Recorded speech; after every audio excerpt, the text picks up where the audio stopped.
ఆంధ్రప్రదేశ్ రాజకీయాల్లో ఒంగోలుకు ఒక విశిష్ట స్థానం ఉంది. That powerful people come from powerful places. Ongole YSR Congress పార్టీకి సంబంధించిన ఇన్ఛార్జి చుండూరు రవి గారు. Powerful people make places powerful.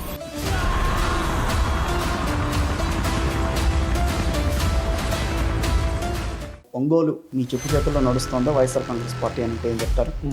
గట్టిగా చెప్పగలరా? వాసు గారి కార్యకర్తలు కూడా మీరు మీ వైపుకి తిప్పుకోగలిగారా? పార్టీ మొత్తం మనతో ఉంది. పార్టీతో పని లేదు, మనం వాళ్ళ పార్టీ మనుషులు గుర్తించాల్సిన అవసరం. కార్యకర్తల్ని దగ్గర తీసుకోలేకపోయారు, అందువల్లే కొంచెం ఆ ఇబ్బంది అయితే పడింది. 1.0లో బహుశా కార్యకర్తలకు నేను అంత గొప్పగా బహుశా చేయలేకపోయి ఉండొచ్చేమో.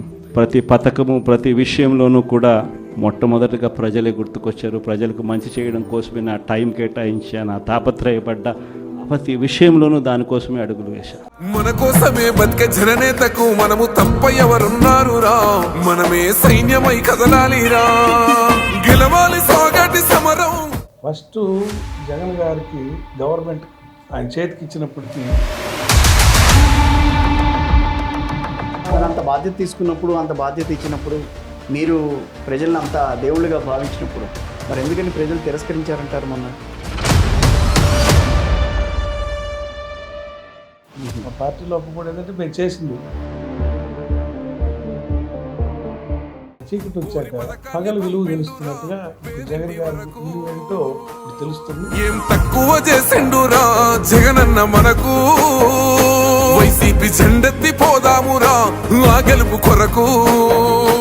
ముగ్గురు ఉన్నారు మీ చుట్టూట, ఆ ముగ్గురిని గెలుచుకుని రావాల్సిన పరిస్థితి రేపు ఎన్నికలకి. ముగ్గురు ఒక పక్షం, మా వైఎస్ఆర్ పార్టీ ఒక పక్షం.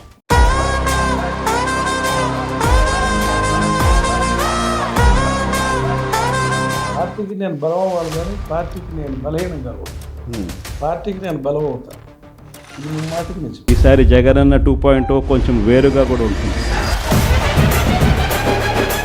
ఇప్పుడు నేటి రాజకీయాల్లో ఆర్థిక బలం కావాలా, సామాజిక బలం కావాలా, వాళ్ళ నెగిటివిటీ ఎక్కువగా ప్రోత్సహిస్తుందా, మనిషి రూపం ఎక్కువ కావాలా అని అంటే ఏం చెప్తారు? అంటే మనిషి ఇమేజ్ అన్నిటికీ మంచి క్యారెక్టర్ ఉండాలి.